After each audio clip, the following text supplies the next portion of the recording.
Alright mga kapatid, classic. Eto'y manonood.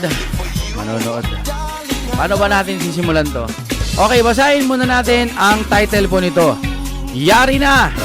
BP Sara nilabas na video leak ni Marcos. Eto na, tatapos sa lahat.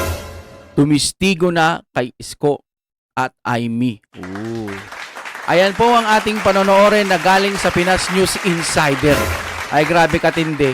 Hindi talaga natin mababasa kung ano pong nasa isipan ng ating mga Duterteng ito, no? Ano kaya ang kanilang mga pinaplano? At yung mga taga-kabila ay hindi na natin alam kung talagang mananalo pa sila. Hatid po sa inyo ito ng Fiber ni Juan. Napakabilis po ng internet nila at ang mura-mura pa. Kaya kung ako sa inyo, tawagan nyo na. Baka available na po yan sa inyong lugar. Alright, Fiber ni Juan. Maraming salamat po, Sir Brents.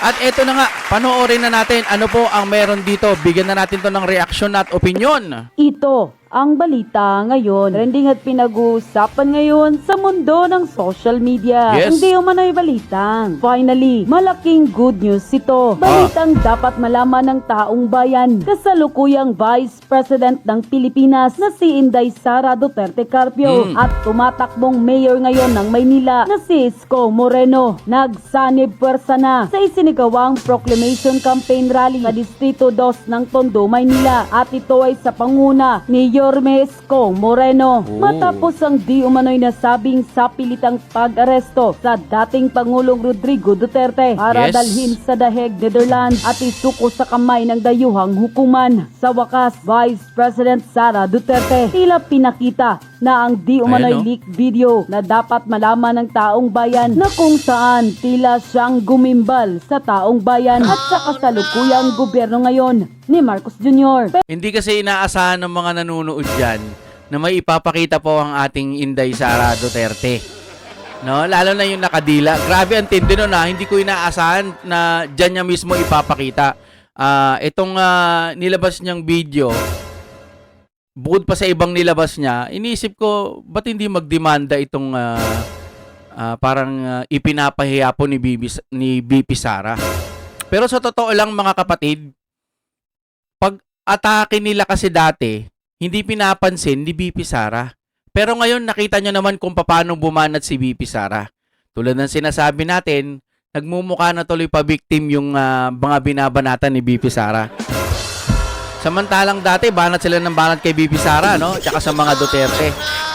O ngayon, pinaliliguan sila ni BP Sara. Okay, sige. Tuloy po tayo. Pero bago ang lahat, kung bago ka pa lamang sa aming channel, please huwag kalimutang mag-like, subscribe at i-click ang notification bell para mas maging updated ka pa lalo sa lahat pa ng bagong video na i-upload namin. At eto na nga mga kababayan, sa kabila ng kaliwat kanan at walang katapusang pangbabatikos at halos taplakan na ng lupa ang Vice President na si Sara Duterte, ay nanatili pa rin at mas lalo pang lumalakas ang nakuhang suporta sa taong bayan sa bago nitong survey na siyang tila lumampaso sa mga kalaban nito. Bilang patunay ay mainit na sinalubong ng suporta ng taong bayan at taga-suporta ng dating alkalde ng Maynila na si Mayor Isko Moreno. Naalala ko lang, no, may mga video kasing mga kumakalat. Ewan ko lang kung ayun Ganun naman lagi. Pag ang maka Duterte ang naglalabas ng mga ganyan, pinasisinungalingan nila. Pero pag sa kanila ay bonggang-bongga. Yun nga no, nakakakita tayo na kapag dumadalaw po ang Pangulo, parang yung vibes, yung paligid, parang hindi sila interesado.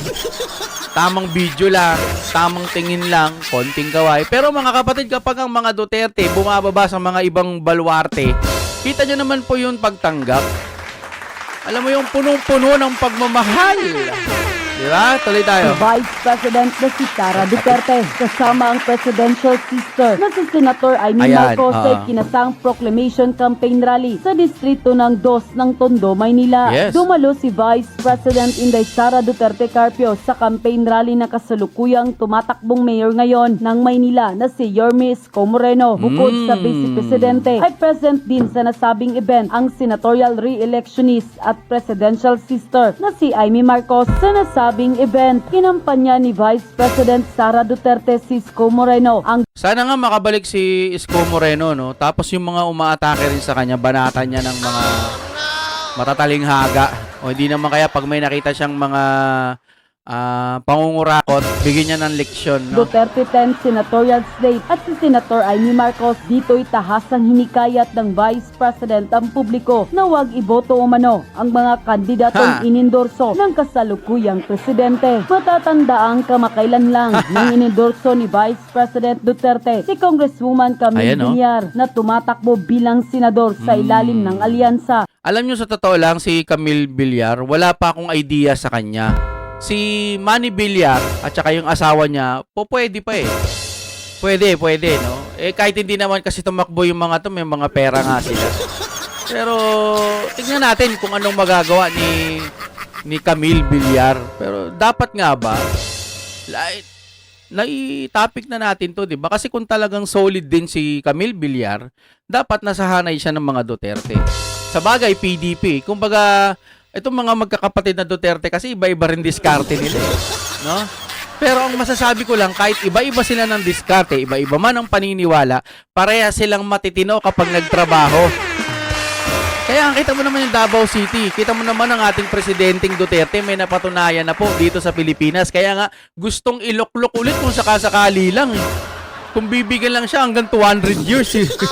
Ayaw lang ganun eh. Sa nasabing event rally ay di rin pinalagpas at di rin napigilang magbigay komento ng Vice President sa nasabing 20 kilos na bigas na Ayan na. pangako umano ng gobyerno ngayon.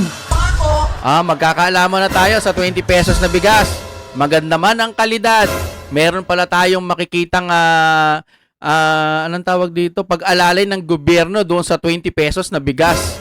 Base ho sa aking opinion at pagkakaintindi ko dyan, hindi natural kasi nga tatakpan lang pala na kunwari lang yun nga yung sinabi ko, yung 60 pesos na bigas magiging 20 pesos na lang ang bentahan kasi yung 40 pesos pala gobyerno ang sasagot, something like that. Ewan ko kung anong style ang pwede pang magawa ng ating gobyerno patungkol dyan. Kung ito'y gagawin ninyo nung mandatory o talagang hanggang 3 years, tignan natin kung hanggang saan ang budget. Maganda para sa akin, kaso kaya ba? Pwede ba? Pwede nga ba? Salamat po kung kaya. Kaysa magbigay tayo ng ayuda, pababain yung bigas kung kayang ganun. Siguro mas maganda ho kung yung mga magsasaka to, suportahan natin ang magsasaka. Yun ang sa akin, mga kaibigan, di ba? Tuloy tayo. 20 pesos ang kilo ng bigas. Na hanggang ngayon, Ay, mas lalo nilang patutunayan yung 20 pesos na bigas kasi nagsalita pala si BP Sara ng ganito. ay hindi pa naibibigay. Kaya, anong pwede ninyong gawin? Huwag ninyo alam mo, tayong dalawa talaga makakulong dyan sa tanggalin mo. Huwag ninyo iboto ang mga kandidato niya. Dahil ang mga kandidato niya ay nagsasabi sa kanya na okay lang na magsinungaling ka. Okay lang na hindi mo tuparin ang pangako mo sa mga tao. Parang ganun daw, Tsaka isa nga sa nakikita ko dyan, alyansa mo, dating binabanatan ka, tapos ngayon okay lang lulunukin mo yung sinabi niya. Ito namang bumabanat, hindi ka ba nahiya sa ginawa mo? Binanatan mo, pagkatapos kakampi ka dyan? Sino ba kung tagapayo nila? Di ba ang pangit ng ganun, walang sariling paninindigan? Di ba? Samantala, hindi naman Eto na. nakapagtigil at nagbigay ng update ang Vice President na si Sara Duterte sa Yes. kalagayan ng kanyang ama na si dating Rodrigo Duterte oo, sa The Hague, oo. Netherlands. Maayos naman daw ang kondisyon nito at nagpahayag ng pabirong sinabi ang pangalawang pangulo na hindi raw marunong maglaba, magluto at maglinis ng kwarto si Tatay Digong. At may pabiro pang sinabi si BP Sara sa kanyang mga taga-suporta sa Tondo, Manila. Paano makauwi si President Duterte? Kidnapin din natin doon, ma'am. Punta tayo. Itong pabiro na to, maaari na naman tong patulan ng mga taga-kabila Sir naman ito'y hula ko lang naman. Vision ba? sariling opinion, eh baka naman pati ito, bigyan nyo pa ng pansin, bigyan nyo pa ng maling pag-unawa, Sabihin kikidnapin doon, ibig sabihin itatakas, Lahat na lang kasi nang sasabihin ng Duterte, para sa inyo, kung kayang gawin pang kontra, gagawin nila eh. No? Lahat doon, akong bahala sa ticket ninyo, ha? Siya daw bahala sa ticket. Sabi na, ang daming nakulimbat niyan eh. Di ba? Kaya alam nyo, BP Sara, salita lang kayo ng salita para makita natin kung gaano sila kasyunga-syunga na kinokonek nila sa kasamaan yung mga sinasabi nyong mga pabiro. Yan. Maganda yan para makita natin kung gaano sila kasyunga-syunga. Gaya na lamang doon sa sinasabing magpinsan, akala niya magpinsan sa dugo. No? Hindi ko sinasabing siya yung syunga. Ang sabi ko lang siguro, para sa aking pananaw, ay yung sinasabi niya, katangahan. Dahil alam naman natin ang ibig sabihin na kumbaga, ang magnanakaw ay kapatid ng sinungaling. Yung mga ganyan, iisang puno, something like that. Pero ibang nasa isip niya. Kung halimbawa, 100 kayo, tapos sasabihin mo, 10 ng aking mga kasamahan. Ayan. Hindi naman sila 10, fake news pala yan eh. Hindi naman pala 10. Nakita mo 100 sila ba? Sabi niya 10. Fake news yan. Yan. Ganun. Yun lang ang pagkakaintindi ko sa kanila, no? Ginagawa nilang literal.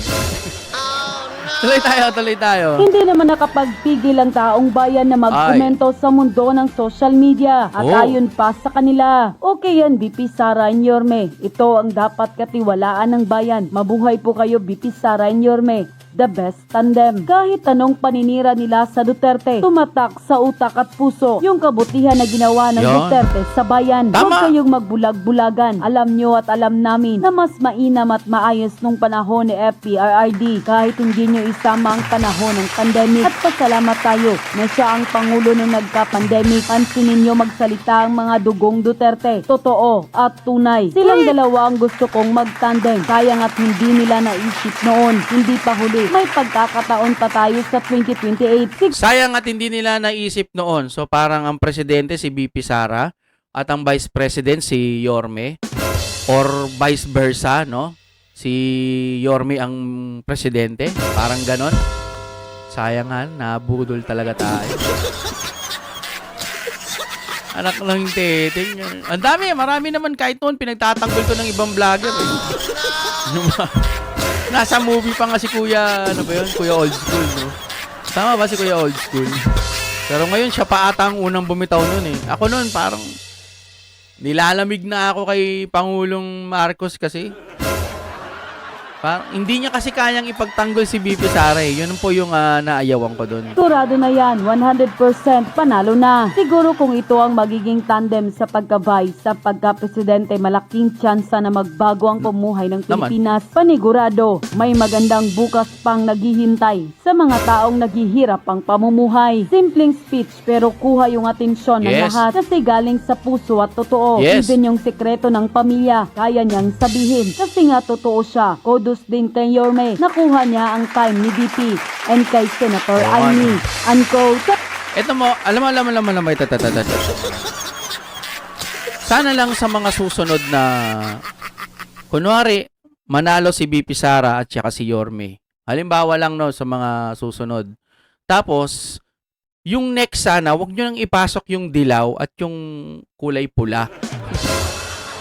No, wag na kayong, kung kay Madam Amy, nasa sa inyo yan, mga kaibigan, kung talaga naman tapat siya, di sige, iboto ninyo. Pero, kung ako sa inyo, pagbilang pamumuno lamang dito sa Pilipinas, may maging na tayo, mapanuri. No? Yung mga dating wala naman nagawa, tapos sasabihin nila ngayon, pupunta sila sa bagong Pilipinas, dun sila mangangampanya, dun sila magsisisiksik. Ang tagal na nilang naging nakaupo, pero ngayon sasabihin nila bagong Pilipinas. Samantalang mga luma sila na noon, bakit hindi nila ginawa? Bakit ngayon pa lang kayo gagawa ng sinasabi niyong bagong Pilipinas? Samantalang noon, ang tagal nyo nang nakaupo, kung sino man kayo. Tapos sasabihin nyo bagong Pilipinas. Wala pong bago sa Pilipinas. Pilipinas pa rin ito. Kailangan lang pong paunlarin. Yun lamang. Maraming salamat sa ating mga kababayan ho natin dyan, ang mga sumusuporta po. Thank you sa inyong panonood at mag-like sa ating video. Kahit isang pindot lang po ng like, masaya na tayo dyan. Alright, break it down.